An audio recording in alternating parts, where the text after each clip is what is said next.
దేవునికి స్తోత్రం. ఏదైనా కల్వరి ఆత్మస్వరూపుడకు దేవదేవుడైన యేసుక్రీస్తు ప్రభువారి యొక్క మహోన్నతమైన వాగ్దానం. దేవుడు సశరీరుడుగా ప్రత్యక్షమయ్యాను. 1 తిమోతి 3:16. ప్రియా కల్వరి ఆత్మస్వరూపకు దేవదేవుని బిడ్డలారా, జీవము గల యేసుక్రీస్తు మహిమ కలిగిన నామములో మీ అందరికీ నా హృదయపూర్వకమైన శుభాలు ఈ ఉదయకాల సమయంలో తెలియపరుస్తున్నాను. దేవదేవుని బిడ్డలారా, మీరంతా బాగున్నారు కదూ? మన ప్రియ ప్రభు అయిన దేవదేవుడు సశరీరుడుగా ప్రత్యక్షమయ్యాను. ఆత్మ విషయమున నీతిపరుడని తీర్పు నొందాను. ఆయనే ఆత్మస్వరూపకు దేవుడు. ఎందుకు సశరీరుడుగా అయ్యాను, ప్రత్యక్షమయ్యాను? ఎందుకు మనవలే రక్తమాంసములు గలవాడై వచ్చాను? కేవలం మనకు ఒక మాదిరికరమైన జీవితం చూపించడానికే ఆ మహిమానుతుడు, ఆ సత్యస్వరూపి భూమి మీదకి వచ్చాడు. అందరి ఎదుట ఆయన నిలబడి సవాల్కరముగా జీవిస్తున్నాడు. నాలో పాపం ఉందని మీలో ఎవడు నిరూపింపగలరని ఆ దేవాదేవుడు, ఆ మహిమానుతుడు అడిగాడు. ఆయన మీద ఎవరూ తప్పు మోపలేదు. విచారణ కొరకు పిలాతు ఎదుట నిలబడినప్పుడు సాక్ష్యములన్నీ పరిశీలించిన తర్వాత ఈయనలో నేను తప్పు ఏమీ కనుగొనలేక పోయానని పిలాతు సాక్ష్యమిచ్చుచున్నాడు. నిందారహితమైన జీవితంలో జీవించిన వ్యక్తి యేసుక్రీస్తు మాత్రమే. ఆయనతో కూడా 3.5 సంవత్సరములు కలిసి ఉన్న అపోస్తులైన పేతురు తన అనుభవంను ఇలా తెలియపరుస్తున్నాడు. ఆయన పాపము చేయలేదు. ఆయన నోట ఏ కపటమును కనపడలేదు. ఆయన దూషింపబడి బదులు దూషించబడలేదు. ఆయన శ్రమ పెట్టబడి బెదిరింపక న్యాయముగా తీర్పు తీర్చు దేవునికి తాను అప్పగించుకోగలిగినని తెలియపరుస్తున్నాడు.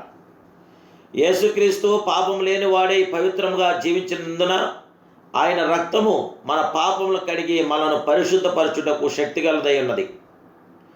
పాపములో పుట్టిన మానవుడు తెగించి పాపం చేసి ఉన్నాడు. అయితే క్రీస్తు రక్తం ప్రతి పాపములను పవిత్రపరచున్నది. మన కడిగి పవిత్రపరచగల రక్తం యేసు రక్తం మాత్రమే. పాపులను రక్షించడానికే యేసుక్రీస్తు ప్రభువారు ఈ లోకమునకు వచ్చాను. మనందరినీ రక్షించే రక్షకుడు ఆయన మాత్రమే. మనందరికీ పరమును విడిచి భూమి మీదకి వచ్చిన సర్వాధికారి అయిన దేవుడు, మనందరి పాపాలని కడిగి పవిత్రపరచడానికి వచ్చిన సర్వాధికారి అయిన దేవుడు. యేసు రక్తం చేత మాత్రమే మనకు జయము కలుగుతున్నది. జయము గల దేవదేవుని బిడ్డ, మానవుని రక్తంతో పరిశుద్ధత లేదు. లోక జీవితమందును పరిశుద్ధత లేదు. మానవుని పాపనకు పరిహారార్థమైన క్రీస్తు తన రక్తము కార్చుటకు రక్తమాసము గలవాడై వచ్చాను. ఆయన శరీరమును తిని రక్తము తాగువారు నిత్యజీవం గలవారని ప్రభు ప్రకటించాడు. కనుక రాకడ పర్యంతరము ప్రభు రాత్రి భోజనంలో మనం పాల్గొనాలి. తప్పక మనం పాల్గొనాలి. ఆయన కుమారుడైన యేసు రక్తం ప్రతి పాపంలో నుండి మనల్ని పవిత్రపరుస్తుంది. యేసు రక్తం చేత మాత్రమే మనకు సమాధానం కలుగుతుంది, నెమ్మది కలుగుతుంది, ఆదరణ కలుగుతుంది.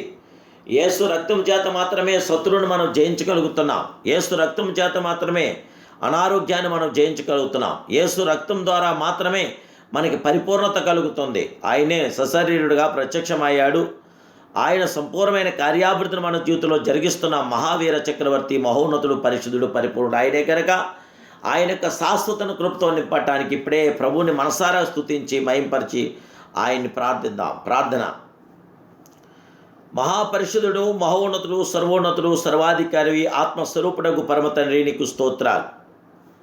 నీ కుమారుడైన యేసుక్రీస్తు సర్వోన్నతమైన నామములో నిదాసుని యొక్క ప్రార్థన మీరు ఆలకించిన దేవా, మాకు జయము గల దేవుడు, విజయము గల దేవుడు, సర్వోన్నతుడు, సమర్థుడు నీవే, శక్తిమంతుడు నీవే, కృపగల దేవుడు నీవే. ప్రియ దయాదక్షిణ పురుడు, అత్యున్నతుడా, నీకు స్తోత్రాలు. మీ బిడ్డలను మమ్మల్ని అందరూ ఆదరించండి, హక్కును చేర్చుకోండి. మీ ప్రసన్నత మాకు దయచేయండి, మీ పరిపూర్ణత మాకు దయచేయండి. ఒకరిని దాటిపోతేవా అందరి జీవితంలో జయమివ్వండి. ఈ సమయంలో ఈ ప్రార్థనలో ఏకీవించిన బిడ్డలందరినీ దీవించండి, బలపరచండి. నాయన యవనస్తులైన బిడ్డలు, నడిప్రాయాలు, వృద్ధాప్యంలో నైనా ప్రతి ఒక్కరిని మీరు జ్ఞాపకం చేసుకోండి. బిడ్డలందరూ లోటుపాట్లు సవరించండి, అక్కర్లను తీర్చండి, సమాధానపరచండి. నాయనా బిడ్డల మీద జయ విజయం దయచేయండి. అందరినంతరా కూడా నీ నామ మహిమ కొరకు జీంపచేయమని నా ప్రభును, నా రక్షకుడు, పరిశుద్ధుడైన యేసు నామములో ఆశీర్వదించి దీవించి బలపరచమని అడుగుచున్నాను పరమ తండ్రి. Amen. Amen. Amen. May God bless you.